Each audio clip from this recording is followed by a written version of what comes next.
หึอ้ายกินเลยกินอยู่เฮือนน้องสอนปุ๊รู้จักบ่น้องสอน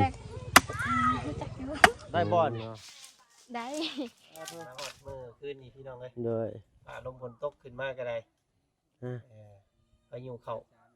มาฮอดจนเลิกเติมเมื่อคืนนี่8:00 นฮอดเฮือนน้องหัวเพิ่นอยู่แถวเมืองเซโปนี่เต็มเบิดเนาะบ่ 2-300 ห้อง 300นะ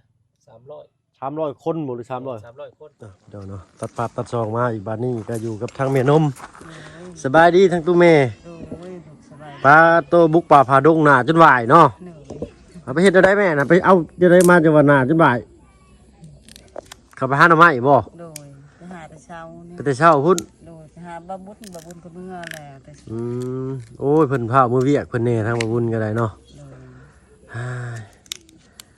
ไปคนเดียวบ่แม่นี่โดยกินข้าวกินน้ำหรือบ่ไปนั่นเห็ดไม่ได้นะไม้นี่แกงเห็ดหมกตัวจักสิว่าอะไรชุดแล้วแต่แม่เราได้อันนี้เนาะไม่ได้ดูจะคิดนั่นแหละแม่เฮ็ดมันสิลำบากทางตู้แม่แหละเอาที่แม่สบายเลยเฮ็ดได้ก็ได้เนาะทางทีมงานเรากินเบิดเนาะคันสิบ่กินก็บ่ได้สิคลำนี่ได้นี่เนาะโดยเป็นจังได๋แม่เมื่อบ้านเมื่อสวรรค์รอบนี้เคยเมื่อจักเทื่อแล้วมีเทื่อเดียวหั่นแหละเทื่อเดียวนี่เนาะเป็นจังได๋ไปเยี่ยมไปยามทางตู้พ่อเพิ่นพอดีได้แห้งหั่นแหละได้เจ็บได้ไข้ดีใจอยู่บ่แม่ดีใจจักปีแล้วบ่ได้เห็นนี่แม่ได้ได้2 ปี3 ปีวันนี้แหละ2-3 ปีแล้วเนาะทั้งอันน้องหัวกับน้องจันนี่ก็ยังบ่ได้เห็นแต่หึงแม่นบ่ทั้งน้องหัวเพิ่นไปไสเด้มื้อนี้คือสิเงียบๆเนาะมื้อนี้ไปเอารถคิวหั่นแหละ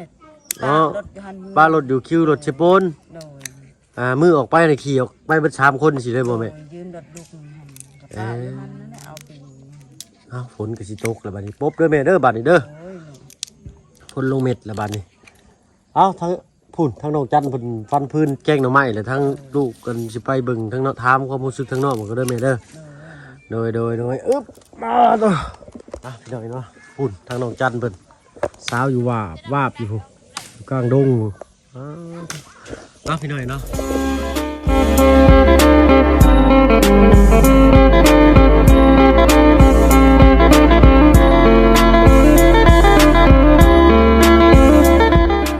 เด้อพี่น้องเด้อเนาะ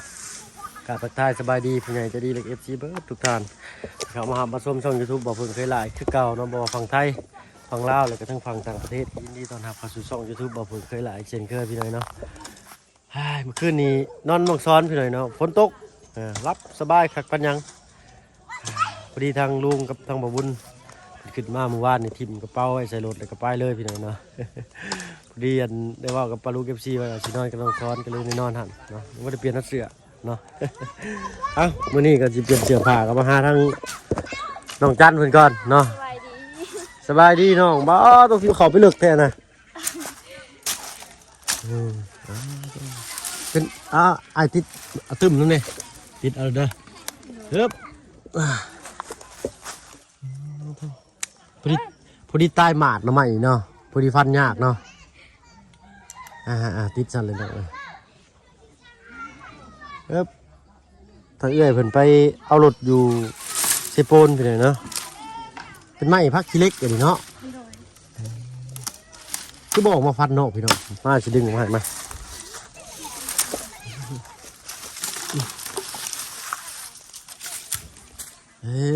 เขาไปเลือกลายให้เขาไปน้ำบ่ได้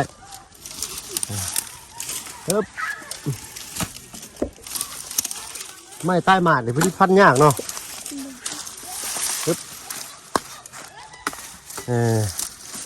ทางน้องจันเพิ่นก็ตัดพื้นให้แม่เนาะทางตู้แม่ก็บอกน้ำไม้สิจักเพิ่นสิแกงหรือเพิ่นสิมก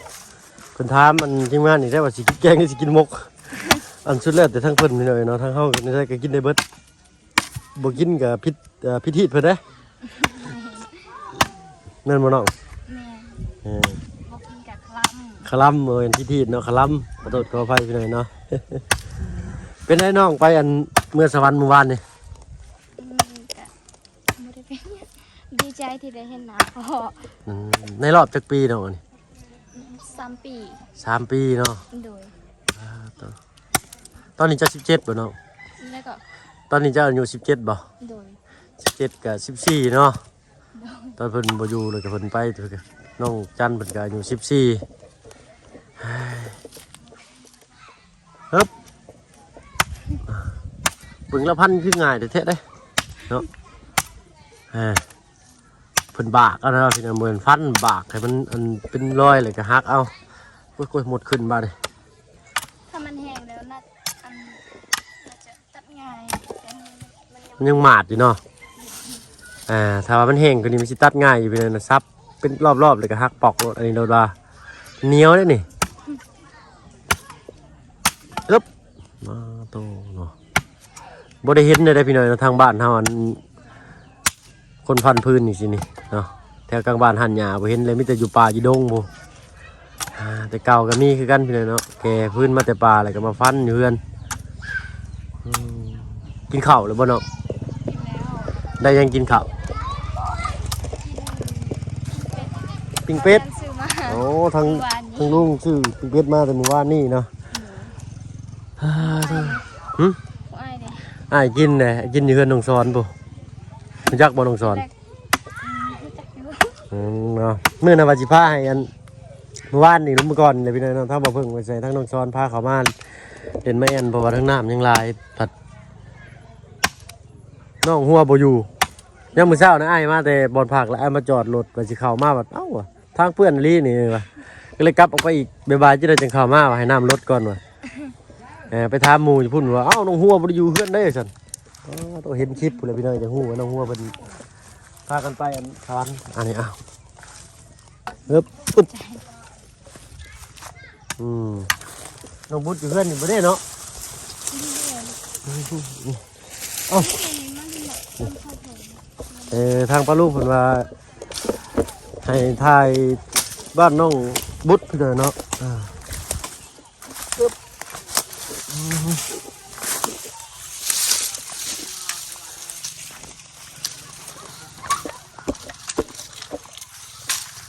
เอาอึ๊บถ้ามันดิบก็ตัดง่ายครับว่ามันหมาดตัดยากถ้ามันตายเลยก็ตัดง่ายอยู่พี่น้องเนาะต้นแก้วมังกรได้พี่น้องเนาะปูนทาจาลาวขึ้นมาเลยพี่น้องเนาะโธ่ขาแค่หลุดลาวหลุดคอยลิฟต์ลงกี่ต้มเมื่อกี้ ชงลงลิฟต์ภูเขาใช่ป่ะอึ๊บเนี่ยพี่น้องเนาะบ้านเพิ่นก็เลยหลังคากับสีชมพาเพื่อนกับสีชมเข้ากันปะบึกแก็บอันนี้น้องเนาะบ้า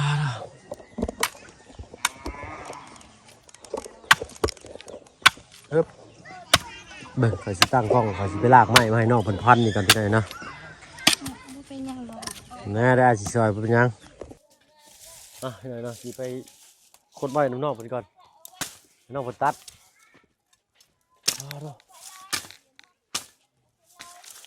ตัดมาสุดต้นเลยบ่นี่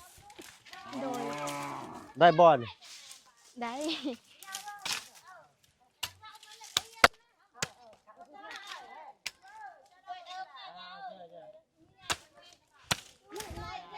จะได้แบบแอบหรอ บ่มี แอบรู้อ่ะ มันสิบ่มีโตยังบ่ดอกนี่ ได้ก่อน มันสิบ่มีโตยังแล่นออกมาบ่วะ กับพวกพูดกัน ย่านได้ข่อย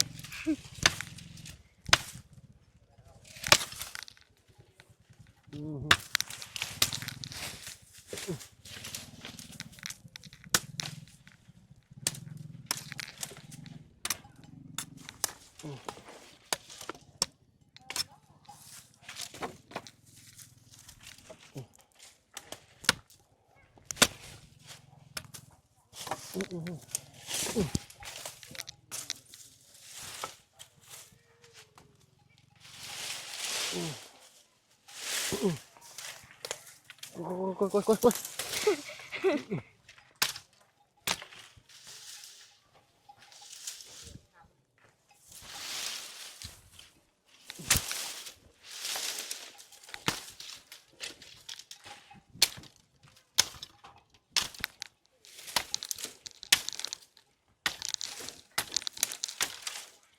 ตัดน้องมาหน่อยตัดบนนี้พอรถ เดี๋ยว เจ้าจะสิเมื่อยไปจัก บ่เมื่อยดอก นะ เบียกนี้เฮ็ดอาชีพอยู่แล้ว เป็นแบบชีวิตประจำวันบ่เนาะนี่ โดย อาจจะไปชวันจักเทื่อแล้วจะไปได้ไปแต่ อืม สองเทื่อนี่บ่หรือ3หรือ4 ช่วงเทื่อนี้เพราะว่าไปเทื่อหนึงน้องไปเฮ็ดเวียกเด้ อ๋อไปเทื่อแรกก็คือขึ้นเวียงเขาก็ต้องไปชวันก่อนบ่ โดยไปเฮ็ดเวียก ฮึบให้น้องไปตัดก่อนพี่หน่อยเนาะตอนนี้เราสิเมื่อยฮึบ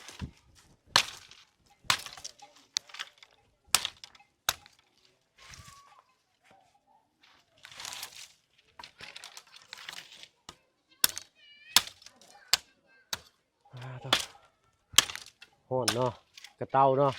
โดย บ่สะแงดไปได้มื้อนี้ เมื่อคืนนี่ฝนตกพี่หน่อยเนาะสิเช้ามาก็เลยอยากร้อนๆแน่ฝนสิตกอีกแล้วนี่เนาะข่อยสิรีบออกก่อนได้นี่ฝนมาแห้งข่อยออกบ่ได้อีกได้นี่ปึ๊บอืมคือเห็นอันไปเห็นครั้งแรกไผเป็นไผให้ก่อนไผบัดนี้ ให้หมดเลย ให้มันเลย โดย ทางตัวพ่อเพิ่นจื้อสิเจ้าอยู่บ่ซะ ชื่อ เพิ่นเว้าได้คำแรกที่ออกมาหาครับ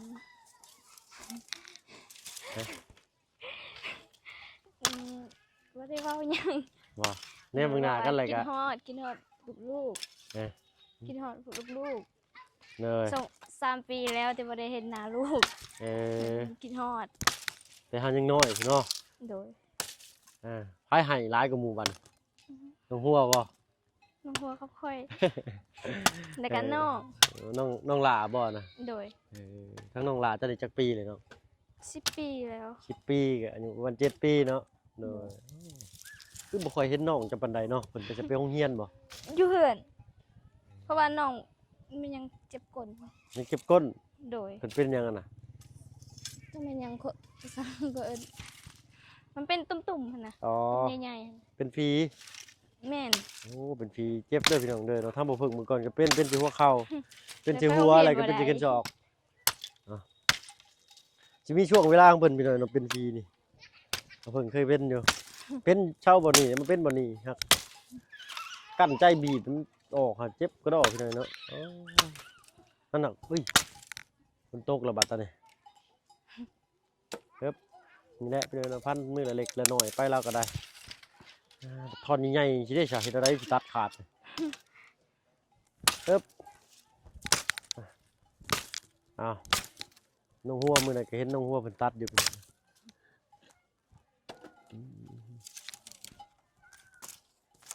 อยากไปหาเพิ่นอีกอยู่บ่อยากไปหาพ่ออีกอยู่บ่ โดยคำนี้ ไปอยู่เนาะ โดย เพราะว่าเดือน3นี่พ่อก็ไปอยู่ข้างแล้ว ฮะ ยัง4 เดือนพ่อก็อยู่คุ้มข้างแล้ว อ๋ออีก4 เดือนไปอยู่คุ้มขัง โดย จักปีเพิ่นว่าเนาะ หึ จักปีเพิ่นติดจักปีเพิ่นว่า 5 ปีเพิ่นตัดสิน ตัดสิน5 ปี โดย ก็ยังเหลืออีก2เนาะ โดย เอาเหลืออีกปีปลายเลยพี่น้อยเนาะเผื่อมีอภัยโทษอภัยโทษเนาะมีหลายอย่างอยู่บ้านเฮาก็ได้เดี๋ยวเพิ่นได้ทางเพิ่นก็บ่ฮู้คือกันเนาะเอาอีกปี2 ปีเนาะอดใจรอคอยเนาะน้องเนาะ โดย คิดฮอดก็ไปเยี่ยมไปยามเอาครับถามทางตัวแม่เพิ่นก็โอ้ยดีใจเอ้ยเราอะเออครับนอกจากคันว่ามันเบิดปืนนี่แหละก็สิได้ไปหาแล้วเนาะน้องบัดนี้เนาะ โดย ไปหา ปืนนี่ก็บ่แม่นสิมีตลอดเด้อพี่น้องเนาะเบิดช่วงเบิดยามคือกันเด้เนาะยามเพิ่นทางให้นั่นมีเนาะ โดย ถ้าเป็นไปแบกเอาเป็นฟืนใหม่ที่มันเผาดำๆเนาะป้าไปตัดเอาบัดต่อไปนี่เริ่มสิบ่มีแล้วฟืนนี่เลยเนาะ ถ้าว่าเขาจูดนั้นมันไหม้เบิดกะบ่มี แม่น ถ้าว่ามันไหม้แน่บ่ไหม้แน่กะ ไม่ในบ่ไม่เนี่ยเขาก็ไปเก็บได้เนาะ โดย อ้าวนี่ก็เพิ่นก็ตัดเอาต้นไม้ในเฮือนได้พี่น้อยนี่จ้ะต้นมะขี้เหล็กเนาะต้นผักขี้เหล็กเนาะน้องเนาะ โดย ต้นผักขี้เหล็กต้นกระถินผู้ต้นกระถินต้นบางใหญ่หนึงตัดลงจนเบิดเนาะต้นขี้เหล็กอีก1 2 3 4ต้นเบิดเลยเนาะไป เป็นเอาเติดบาน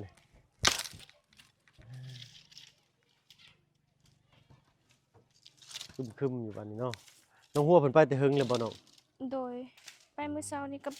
บ่บุญ เนาะออกไปอันพร้อมบ่บุญพอดีเอารถขึ้นมาเลยเนาะ โดย เลย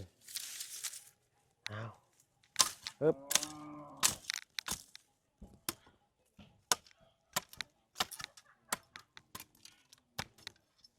เป็นไงเนาะลายฟ้าลายปีบ่ได้พบไปเนาะไปพ่อเพิ่นเอาหยังเข้าไปต้อนเพิ่นเนาะ มีข้าวแล้วก็มักทั่วแล้วก็มีแหน่ มีแน่ โดย นะเป็นอาหารแห้งสิเก็บไว้ได้ดนเนี่ยพี่น้อยเนาะ อ้ายมีโอกาสบัดหน้าก็จะไปอีกเนาะน้องเนาะ โดย ถ้าอีกปี2ปีนี่แหละเพิ่นก็ได้ออกมาแล้วเนาะมีอภัยโทษให้อยู่ดอกบ้านเฮาก็ได้เนาะอ้าย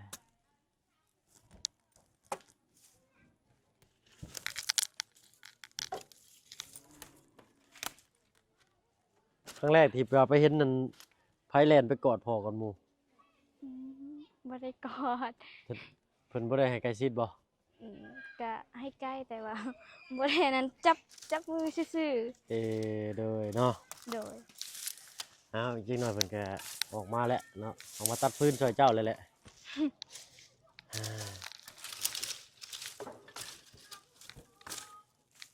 เอิบ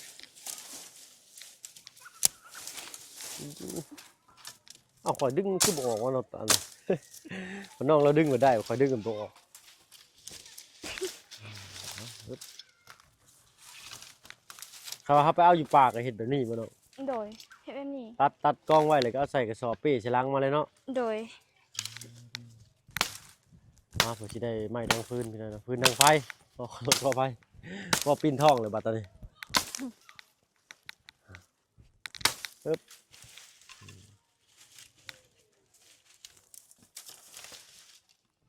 ปึ๊บ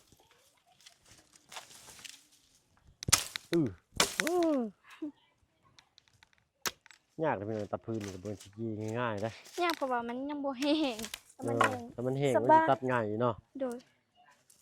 มันเหนียวเลยพี่น้องน้ำไม้ตายหมาดเลยจ้ะตายเนี่ยบ่ตายเนี่ยอึ๊บ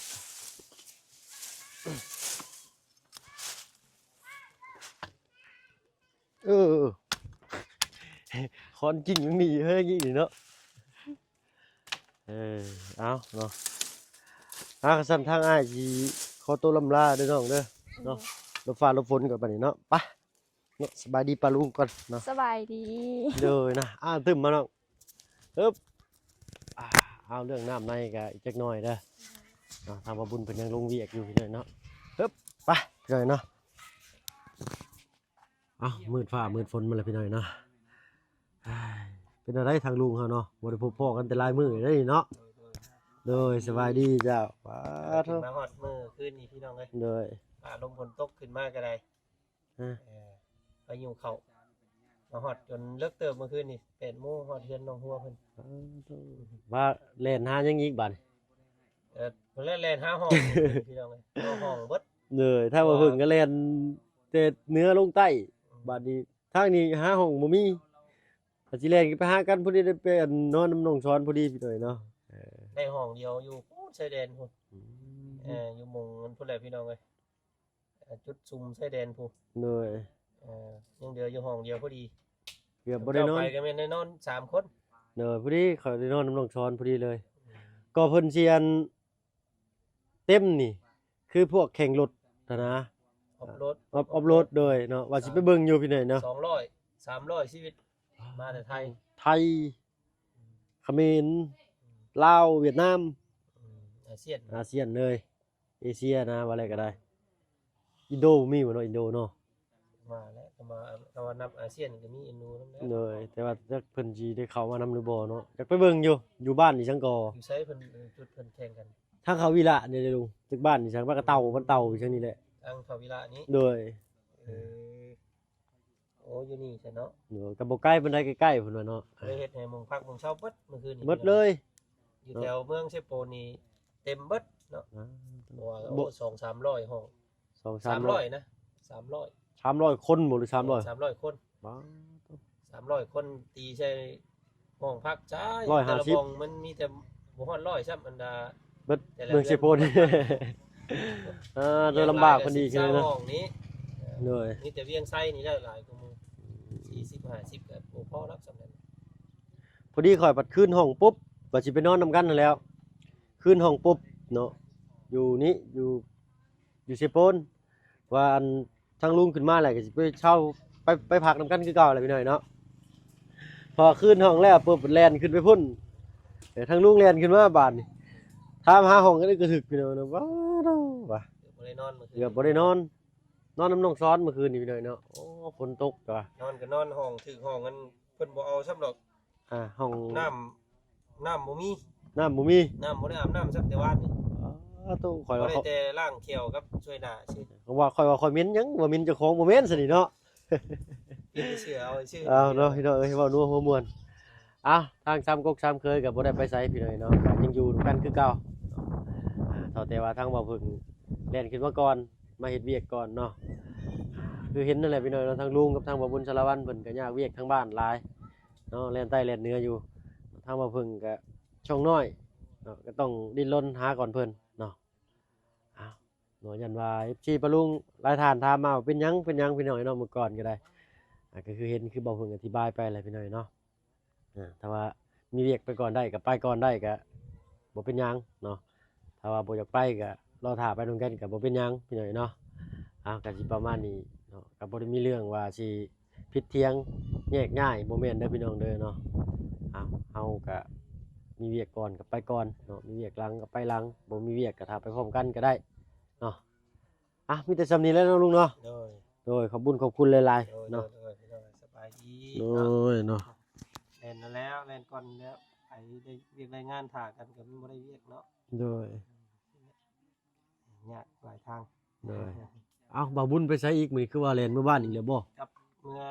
ส่งสการผู้ตู้เนาะ โดย ตู้ก่อน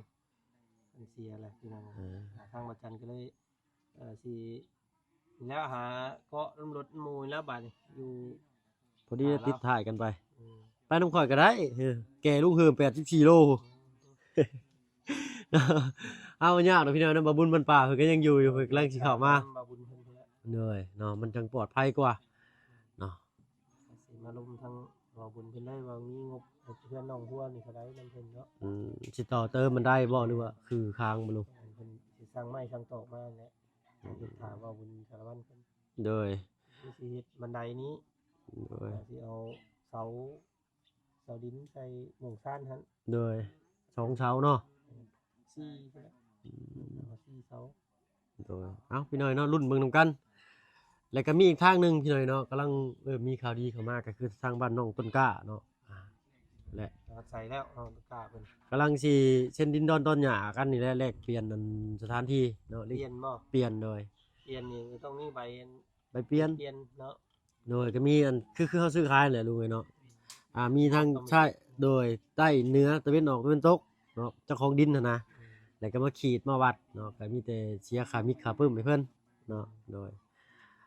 เนาะไว้นี่แหละพี่น้อยเนาะก็สิพอดีแหละทางลุงก็ขึ้นมาแล้วก็ไปเบิ่งนํกันเนาะเฮาผู้น้อยคอยย่างตามหลังสิดีกว่าเนาะก็ให้ทางลุงเพิ่นตั้งหน้าให้ก็ได้เนาะ